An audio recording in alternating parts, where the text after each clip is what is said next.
ബത്തേരി കിച്ചണിൻ്റെ ഇന്നത്തെ വീഡിയോയിലേക്ക് എല്ലാവർക്കും സ്വാഗതം. ഇന്നത്തെ വീഡിയോ കുക്കിങ്ങും ക്ലീനിങ്ങും എല്ലാം അടങ്ങിയിട്ടുള്ള വീഡിയോയാണ്.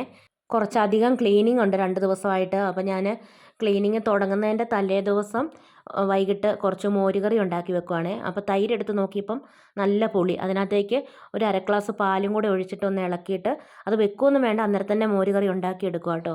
പിന്നെ മോരൊക്കെ കാച്ചി കഴിഞ്ഞിട്ട് തണുത്തിട്ടാണ് ഉപ്പ് ചേർക്കുന്നത്. ചൂടോടെ ഉപ്പ് ചേർക്കരുത്, ചിലപ്പം പിരിഞ്ഞു പോകാനുള്ള സാധ്യത ഉണ്ടാവും. നമ്മൾ വീട്ടിൽ ഉറയൊഴിക്കുന്നത് മാത്രമല്ല, പാക്കറ്റിൽ മേടിക്കുന്നതാണേലും ഞാൻ തണുത്ത് കഴിഞ്ഞിട്ടാണ് കേട്ടോ മോരുകറിയിൽ ഉപ്പ് ചേർക്കുന്നത്. തേങ്ങയും മഞ്ഞളും ജീരകവും ചെറിയുള്ളിയും വെളുത്തുള്ളിയും കാന്താരിമുളകും എല്ലാം അരയ്ക്കാൻ വേണ്ടി എടുത്ത് വെച്ചിട്ടുണ്ട്. അപ്പോൾ തേങ്ങയൊക്കെ അരച്ച് മോരുകറി വെക്കാൻ വേണ്ടിയിട്ടാണ് കേട്ടോ. അപ്പോൾ ആദ്യം ഉലുവ പൊട്ടിച്ചു, പിന്നെ കടുകൊക്കെ പൊട്ടിച്ചിട്ടുണ്ടായിരുന്നേ. അത് കഴിഞ്ഞ് അരിഞ്ഞു വെച്ചേക്കുന്ന സാധനങ്ങളെല്ലാം ചേർത്തു. ഉള്ളിയും ഇഞ്ചിയും വെളുത്തുള്ളിയും കറിവേപ്പില വറ്റൽമുളക് എല്ലാം ചേർത്ത് നന്നായിട്ട് മൂപ്പിച്ചു. അത് കഴിഞ്ഞിട്ട് ഇനി അരപ്പൊക്കെ ചേർത്തിട്ട് അതിൽ വെള്ളമയം മൊത്തം വറ്റിക്കഴിഞ്ഞിട്ടാണ് കേട്ടോ ഞാൻ മുളക് പൊടി ഇട്ട് കൊടുക്കുന്നത്. പച്ചമുളകൊക്കെ നന്നായിട്ട് മൊരിഞ്ഞ് വരുന്നിടം വരെ നമ്മൾ വഴറ്റിയെടുക്കണം ഉള്ളിയൊക്കെ. അത് കഴിഞ്ഞിട്ടാണ് തേങ്ങാരപ്പ് ചേർക്കുന്നത് കേട്ടോ. പിന്നെ കുറച്ച് കായം ചേർക്കുന്നുണ്ട്. മോരുകറിയിലും മീൻ കറിയിലൊക്കെ ഞാൻ കായം ചേർക്കാറുണ്ട് കേട്ടോ. നല്ല ടേസ്റ്റും മണമൊക്കെയാണ്. മീൻ കറിയിൽ ഇനിയിപ്പം അഥവാ ഇട്ടില്ലേലും മോരുകറിയിൽ എന്തായാലും കായം കുറച്ചിടും കേട്ടോ. പിറ്റേ ദിവസത്തേക്ക് നല്ല ടേസ്റ്റ് ആയിരിക്കും നമ്മളിങ്ങനെ മോരിൽ കായമൊക്കെ ഇട്ട് വെച്ച് കറി വെച്ച് കഴിഞ്ഞാൽ. അപ്പോൾ വല്യമ്മച്ചി ചെയ്യുന്നൊരു പരിപാടി കേട്ടോ. മോര് ചൂടായോ എന്നറിയാൻ വേണ്ടിയിട്ട് തവിയിൽ ഇങ്ങനെ നോക്കും. ആവി പറക്കുന്നൊരു പരുവാകുമ്പോൾ മോര് ചൂടായി എന്നും പറഞ്ഞിട്ട് തീ ഓഫാക്കും കേട്ടോ. ഞാനും അതുപോലെ തന്നെയാണ് ചെയ്യുന്നത്. അപ്പോൾ തിളയ്ക്കണ്ട, ഇങ്ങനെ ഒന്ന് ഈ സ്പൂണെ കൂടി ഇങ്ങനെ ആവി പറക്കുന്നതുണ്ടോ, ഈ ഒരു സമയത്ത് തീ ഓഫാക്കിയാൽ മതി. മോരിങ്ങനെ ഇളക്കി ഇളക്കി എടുത്താണ് ചൂടാക്കുന്നത്. ഇനിയിപ്പോൾ കഷ്ണങ്ങളൊക്കെ ഇട്ട് കാച്ചുവാണെങ്കിലും ഇങ്ങനെ തന്നെയാണ് കേട്ടോ ചെയ്യുന്നത്. പിന്നെ മോരിന് പുളിയുള്ളതായതുകൊണ്ട് ഞാൻ ഇച്ചിരി തേങ്ങ അരച്ച് കറി വെച്ചത്. ഇത് പിന്നെ ഇന്നലത്തെ വീഡിയോയാ. ഇനിയിപ്പോൾ മോരുകറി തലേ ദിവസം വെച്ചതുള്ളത് കൊണ്ട് കുറച്ച് എരിശ്ശേരി വെക്കാൻ വേണ്ടിയിട്ടാണ്. മത്തങ്ങായും പിന്നെ കപ്പളങ്ങായും കൂടെ, പപ്പായ ഇല്ലേ, അതും കൂടെ കേട്ടോ എരിശ്ശേരി വെക്കുന്നത്. പുളിയുള്ള തൈരാണെങ്കിൽ കുറച്ച് പാലൊഴിച്ചിട്ട് തേങ്ങയൊക്കെ അരച്ച് പിന്നെ കഷ്ണം എന്തെങ്കിലും ഉണ്ടെങ്കിൽ അതും കൂടെ ഒക്കെ ഇട്ട് കറി വെക്കുവാണെങ്കിൽ മോരിൻ്റെ പുളി കുറഞ്ഞ് കിട്ടും. എരിശ്ശേരിക്കുള്ള കഷ്ണങ്ങളൊക്കെ ഉപ്പും മഞ്ഞളും പച്ചമുളകും ഒക്കെ ഇട്ട് വേവിക്കാൻ വെച്ചിട്ടുണ്ട്. അത് കഴിഞ്ഞിട്ട് ഞാൻ ഇത് കടുക് വറുക്കാനുള്ള തേങ്ങായും പിന്നെ കുറച്ച് വെളുത്തുള്ളി വറ്റൽമുളക് ഉള്ളി എല്ലാം കൂടെ അരിഞ്ഞ് വെച്ചിട്ടുണ്ടായിരുന്നു കേട്ടോ. കടുകൊക്കെ പൊട്ടിച്ചിട്ട് ഇനിയിപ്പം ഉള്ളിയും വറ്റൽമുളകും എല്ലാം മൂപ്പിച്ചെടുക്കുക. കുറച്ച് കറിവേപ്പിലയൊക്കെ ഇട്ട് കൊടുക്കുന്നുണ്ട്. കുറച്ച് അധികം ഉണ്ടെങ്കിൽ കുറച്ചുകൂടി ഇടാം കേട്ടോ. ഞാനിപ്പം കുറച്ചേ ഇട്ടിട്ടുള്ളൂ. എരിശ്ശേരി ഞാൻ വെക്കുന്ന സമയത്ത് പച്ചമുളകും കാന്താരിയും ഒന്നും ചേർക്കാതെ വറ്റൽമുളക് അരച്ചാണ് കേട്ടോ എരിശ്ശേരി വെക്കുന്നത്. അപ്പം നല്ല ടേസ്റ്റാണ്. നമ്മൾ പച്ചമുളകും കാന്താരി അരച്ച് വെക്കുന്നതിനേക്കാളും ടേസ്റ്റായിട്ട് തോന്നിയിട്ടുണ്ട് കേട്ടോ ഈ വറ്റൽമുളക് അരച്ച് വെക്കുമ്പം. അപ്പോൾ തേങ്ങയൊക്കെ ചേർത്ത് നന്നായിട്ട് മൂപ്പിച്ചിട്ടുണ്ട്. അത് കഴിഞ്ഞിട്ട് ഇതിലേക്ക് മത്തങ്ങായും പിന്നെ കപ്പളങ്ങായും കൂടെ വേവിച്ചതും ചേർത്തിട്ട് ഒന്ന് മിക്സാക്കി എടുക്കുക. ആ കൂടെ തന്നെ തേങ്ങ അരച്ചതും ചേർക്കുന്നുണ്ട്. തേങ്ങായും പിന്നെ 2 അല്ലി വെളുത്തുള്ളി ജീരകം വറ്റൽമുളക് പിന്നെ ചെറിയുള്ളി എല്ലാം കൂടെ കൂട്ടി കേട്ടോ അരച്ച് ചേർക്കുന്നത്. ഇനിയിപ്പോൾ എല്ലാം കൂടെ നന്നായിട്ടൊന്ന് തിളപ്പിച്ചെടുക്കുവാണേ. കഷ്ണങ്ങളൊക്കെ ഒന്ന് ഉടച്ച് കൊടുക്കുവാണെങ്കിൽ കറിക്ക് നല്ല കൊഴുപ്പൊക്കെ ഉണ്ടാവും. പിന്നെ നല്ല കുറുകിയ രീതിയിൽ വേണമെങ്കിൽ അങ്ങനെ ആക്കിയെടുക്കാം. ഒരിത്തിരി ഗ്രേവിയോടെ എടുക്കണമെങ്കിൽ അങ്ങനെയും ചെയ്യാം കേട്ടോ. ഒക്കെ നമ്മുടെ ഇഷ്ടം പോലെ ചെയ്യാം. പിന്നെ രാവിലെ ദോശ ഉണ്ടാക്കിയിട്ടുണ്ടായിരുന്നേ. 2 ദിവസം മുമ്പ് വെച്ച കുറച്ച് സാമ്പാർ ഇരിപ്പുണ്ട്. പിന്നെ ഞാൻ കുറച്ച് തേങ്ങാ ചമ്മന്തിയും കൂടെ അരച്ചിട്ടുണ്ടായിരുന്നേ. അക്കു പോകാനായിട്ടുണ്ട്, അവൾക്ക് കഴിക്കാനുള്ളതൊക്കെ എടുത്ത് കൊടുക്കുക. ഇന്നിപ്പം വലിയ പണികളൊന്നും അടുക്കളയിൽ ഉണ്ടായിരുന്നില്ല. കുറച്ച് തേങ്ങാ ചമ്മന്തി അരച്ചു, ദോശ ഉണ്ടാക്കി, ചോറും വെച്ചു, ആ ഒരു എരിശ്ശേരി വെച്ചതേ ഉള്ളൂ. പിന്നെ സാമ്പാറും മോരുകറി തലേ ദിവസം വെച്ചതും ഒക്കെ ഉള്ളതുകൊണ്ട് വേറെ പണികളൊന്നും ഇല്ലായിരുന്നു കേട്ടോ.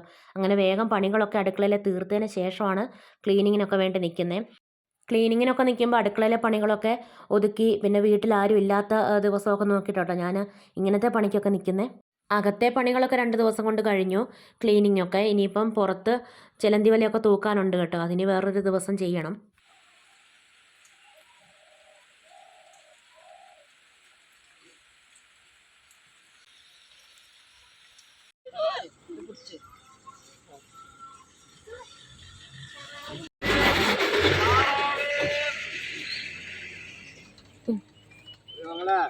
വേണ്ട വേണ്ട.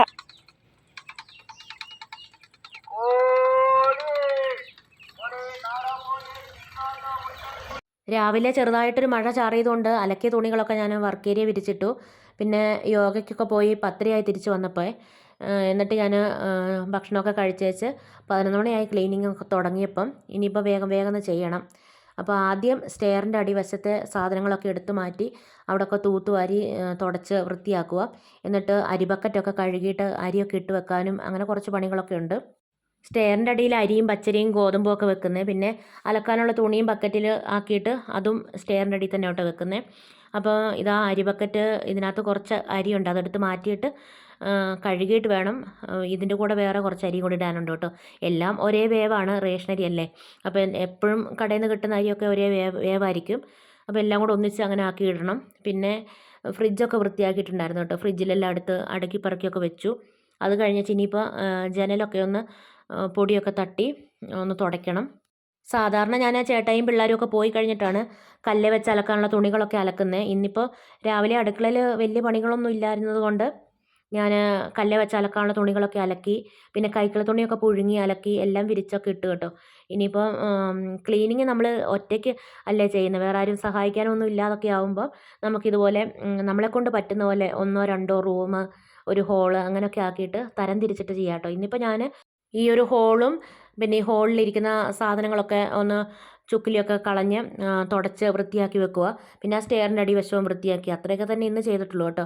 ഇനിയിപ്പോൾ നാളെ വേണം പിന്നെ 2 റൂമുകൾ വൃത്തിയാക്കാൻ വേണ്ടിയിട്ട്. അടുക്കളയിൽ പിന്നെ പ്രത്യേകിച്ച് അങ്ങനെ ഒരു ക്ലീനിങ്ങിൻ്റെ ആവശ്യമൊന്നുമില്ല. അടുക്കളയിൽ ഞാൻ 24 മണിക്കൂറും നിൽക്കുന്നതായതുകൊണ്ട് അവിടെ എന്തെങ്കിലുമൊക്കെ ചെയ്തും പറക്കിയൊക്കെ നിൽക്കുമ്പോൾ അത് മിക്കവാറും വൃത്തിയായിട്ട് തന്നെയായിരിക്കും കിടക്കുന്നത്. പിന്നെ നമ്മുടെ വീട്ടിൽ ഒരുപാട് സാധനങ്ങളായാലും നമുക്ക് ക്ലീൻ ചെയ്യാൻ ബുദ്ധിമുട്ടാണ് കേട്ടോ. അപ്പുറത്ത് വാടകയ്ക്കായിരുന്ന സമയത്ത് ഒരുപാട് സാധനങ്ങളുണ്ടായിരുന്നു. പിന്നെ ഇങ്ങോട്ട് വന്നപ്പം ഞാൻ അന്നേരേ വിചാരിച്ചതാണ് ക്ലീൻ ചെയ്യാൻ ഭയങ്കര ബുദ്ധിമുട്ടായതുകൊണ്ട് ഇവിടെ വരുമ്പോൾ കുറച്ച് സാധനങ്ങൾ മതി എന്ന്. അങ്ങനെ ആകുമ്പോൾ നമുക്ക് ക്ലീൻ ചെയ്യാനൊക്കെ എളുപ്പമാണ്. ദിവസവും അടിച്ചു വാരുകയും തുടയ്ക്കുകയും ഒക്കെ ചെയ്യുമ്പോൾ തന്നെ ഒരുപാട് സാധനങ്ങളില്ലല്ലോ, നീക്കുകയൊക്കെ തൂക്കുകയും തുടയ്ക്കുകയും ഒക്കെ ചെയ്യാൻ പറ്റും. പിന്നെ ഒരുപാട് ഡെക്കറേഷൻ സാധനങ്ങളൊക്കെ വെച്ചാലും അതൊക്കെ നമുക്ക് ക്ലീനിങ്ങിന് ബുദ്ധിമുട്ടാവും. പിന്നെ കുറച്ചൊക്കെ വേണം. ഇവിടെ പിന്നെ തീരെ ഇല്ല, അതുകൊണ്ട് അങ്ങനത്തെ ബുദ്ധിമുട്ടുകളൊന്നുമില്ല കേട്ടോ. എളുപ്പം പണിയൊക്കെ കഴിയും. എല്ലാം നല്ല വൃത്തിയാക്കി ക്ലീൻ ചെയ്തിട്ട് ഇടുമ്പോൾ കാണുമ്പോൾ തന്നെ നല്ലൊരു സന്തോഷമല്ലേ. അപ്പോൾ ഇത് 2ാമത്തെ ദിവസം കേട്ടോ. 2ാമത്തെ ദിവസം ഞാൻ 2 റൂമും പിന്നെ വാതിലുകളൊക്കെ ഒന്ന് തൂത്ത് തുടയ്ക്കുകയൊക്കെ വേണം. അതൊക്കെ കേട്ടോ ചെയ്യുന്നത്. ആദ്യത്തെ ദിവസം എന്നെക്കൊണ്ട് പറ്റുന്നതൊക്കെ ഞാൻ ക്ലീൻ ചെയ്ത് വെച്ച് അടിച്ചു വാരി ഇട്ടതേ ഉള്ളൂ, തറ തുടച്ചിട്ടില്ലായിരുന്നേ. 2ാമത്തെ ദിവസമാണല്ലോ ക്ലീനിങ് മൊത്തം കഴിയുന്നത്, അന്നേരമാണ് മൊത്തത്തിൽ തറ തുടയ്ക്കുന്നത്. തലേദിവസം തറ തുടച്ചിട്ടില്ല കേട്ടോ. അപ്പോൾ അങ്ങനെ നമുക്ക് വീട്ടിലെ പണികളൊക്കെ നമ്മൾ തന്നെ ഉള്ളൂ, വേറെ ആരും സഹായിക്കാനൊന്നും ഇല്ലെങ്കിൽ നമുക്ക് ഇതുപോലെ ചെയ്യാം. നമ്മളെക്കൊണ്ട് പറ്റുന്ന പോലെ 2 3 ദിവസം എടുത്തിട്ട് ഓരോ ഭാഗമായിട്ട് ഇങ്ങനെ തരം തിരിച്ചിട്ട് ക്ലീൻ ചെയ്താൽ മതി. അന്നേരം നമുക്കത്ര വലിയ ബുദ്ധിമുട്ട് തോന്നത്തുമില്ല, എല്ലാം നല്ല വൃത്തിയാക്കി എടുക്കുകയും ചെയ്യാം. ഇനി വലിയ വീടാണ്, ഒരുപാട് ക്ലീൻ ചെയ്യാനൊക്കെ ഉണ്ടെങ്കിൽ ആഴ്ചയിൽ 2 3 ദിവസം, പിന്നെ അടുത്ത ആഴ്ച 2 3 ദിവസം അങ്ങനെയൊക്കെ ആക്കിയിട്ട് നമുക്ക് ക്ലീൻ ചെയ്ത് വൃത്തിയാക്കിയിടാം. നമ്മളിങ്ങനെ കുറേശ്ശെ ചെയ്യുമ്പോൾ നമുക്കത് വൃത്തിയായിട്ട് ചെയ്യാൻ പറ്റും. ഒരു ദിവസം കൊണ്ട് ചെയ്ത് തീർക്കാമെന്ന് വിചാരിച്ച് ചെയ്താൽ ഒന്നും ഒരു വൃത്തിയാവത്തുമില്ല, നമുക്ക് തൃപ്തിയാവത്ത് പോലുമില്ല. അങ്ങനെ ആയിരിക്കും കേട്ടോ. കുഞ്ഞു മക്കളുള്ളവർക്കും എന്തെങ്കിലും അസുഖങ്ങളുള്ളവർക്കും ഒക്കെയാണ് ഞാൻ നേരത്തെ പറഞ്ഞ പോലെ ആഴ്ചയിൽ ഒരു 2 3 ദിവസം എടുത്ത് പറ്റുന്ന പോലെയൊക്കെ ക്ലീൻ ചെയ്യുക.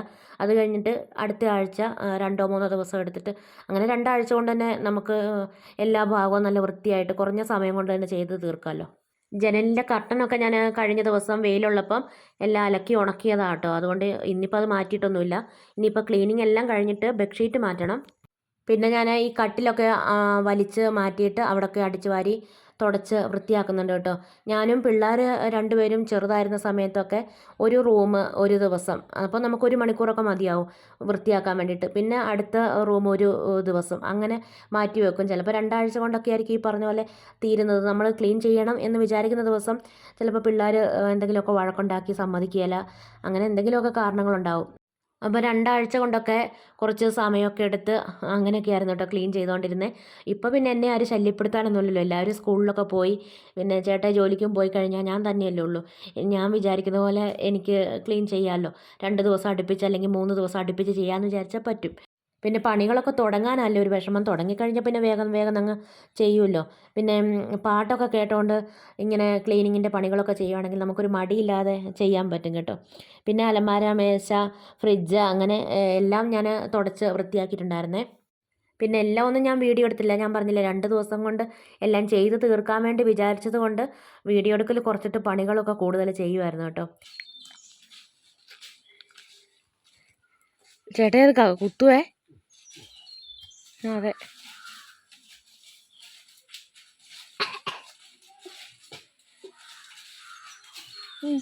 ഓ എന്താ അയച്ചോണ്ടോന്നാ